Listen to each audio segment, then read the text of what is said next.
5 seconds. Start. மாண்புமிகு பேரவை தலைவர் அவர்களே, பொதுப்பணிகள், பாசனம் குறித்த மூலதன செலவு குறித்த மானிய கோரிக்கைகள் மீது பேசுவதற்கு வாய்ப்பளித்தமைக்கு முதற்கண் என் நன்றியை தெரிவித்துக் கொள்கிறேன்.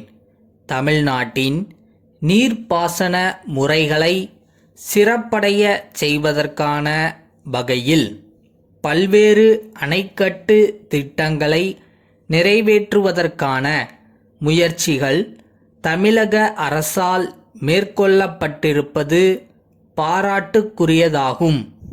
இத்தகைய பணிகளில் சுணக்கமில்லாமல் விரைந்து நடவடிக்கைகளை மேற்கொள்ள வேண்டுமென்று இந்த நேரத்திலே நான் கேட்டுக்கொள்கிறேன்.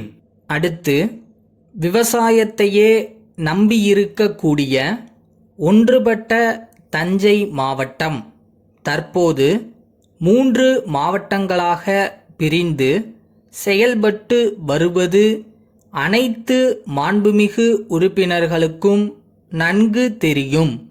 தஞ்சை, நாகை, திருவாரூர் மாவட்ட விவசாயிகளுக்கு அடிப்படை ஆதாரமாக இருக்கின்ற காவிரி நதி நீர் பிரச்சனைக்கு நிரந்தரமான தீர்வு காண வேண்டுமென்று பல்வேறு காலகட்டங்களில் வலியுறுத்தி சொல்லப்பட்டிருக்கிறது.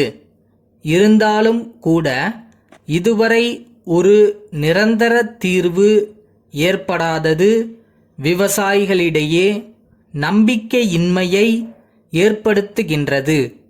நம்முடைய தமிழக முதல்வர் அவர்கள் இந்த பிரச்சனையில் தீர்வு காண பல்வேறு முயற்சிகளை மேற்கொண்டிருக்கின்றார்கள். அந்த முயற்சிகளிலே அவர் வெற்றி பெற வேண்டுமென்று நான் வாழ்த்த கடமைப்பட்டிருக்கிறேன். அடுத்து, தமிழ்நாட்டில் அனைத்து மாவட்டங்களிலும் உள்ள குளங்கள், ஏரிகள் மற்றும் மற்றைய நீர்ப்பாசன ஆதாரங்கள் தூர்ந்துவிட்டன என்ற செய்தி பல்வேறு உறுப்பினர்களால் தெரிவிக்கப்பட்டது. இத்தகைய நீர்ப்பாசன ஆதாரங்களையெல்லாம் குடிமராமத்து வாயிலாக தூர்வாரும் முயற்சிகளை அரசு மேற்கொள்ள வேண்டுமென்று நான் கேட்டுக்கொள்கிறேன். ஏரிகள், குளங்கள் அடிக்கடி மராமத்து செய்யப்படாமல் இருக்கின்ற காரணத்தால் ஆயக்கட்டு பகுதிகள் மிகவும் பாதிக்கப்படுகின்றன என்பதை கருத்திற்கொண்டு தக்க நடவடிக்கைகள் உடனடியாக எடுக்கப்பட வேண்டும்.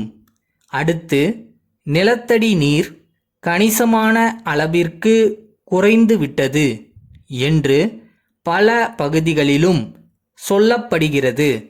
எனவே நிலத்தடி நீரை அதிகரிப்பதற்கு என்று வல்லுநர்களை கொண்டு ஒரு சிறப்பு திட்டத்தை தயாரிக்க உரிய முயற்சிகளை அரசு மேற்கொள்ள வேண்டுமென்று கேட்டுக்கொள்கிறேன்.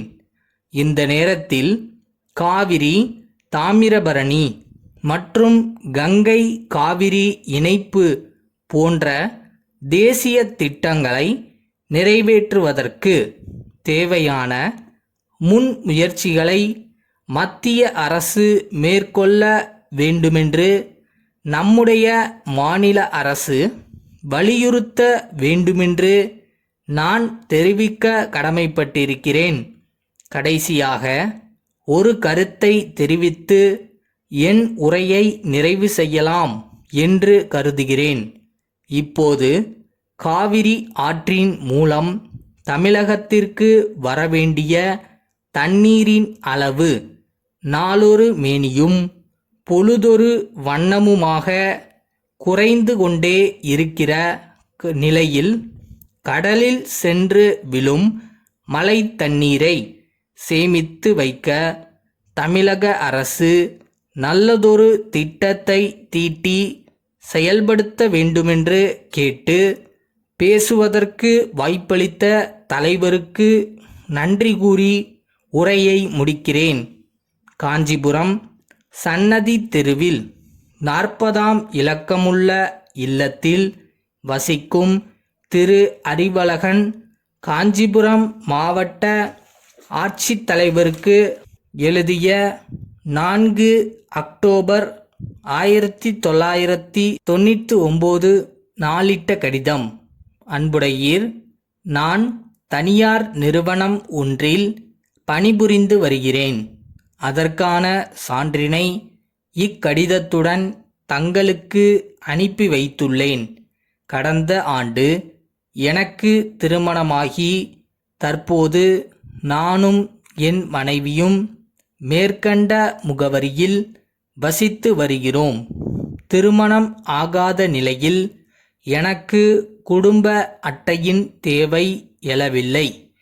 திருமணமான பிறகு அத்தியாவசிய பொருட்கள் பெறுவதற்கு குடும்ப அட்டை தேவைப்படுவதால் சம்பந்தப்பட்ட அலுவலருக்கு குடும்ப அட்டை வழங்கிட ஆவண செய்ய வேண்டுமென்று மனு செய்து 9 மாதங்கள் ஆகியும் குடும்ப அட்டை இதுவரை கிடைக்கப் பெறவில்லை.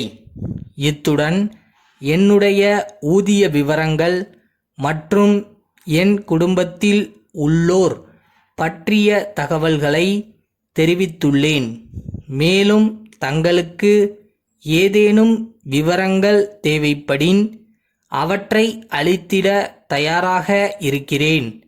எனக்கு விரைவில் குடும்ப அட்டை கிடைக்க ஆவண செய்ய வேண்டுமென்று பணிவுடன் கேட்டுக்கொள்கிறேன்.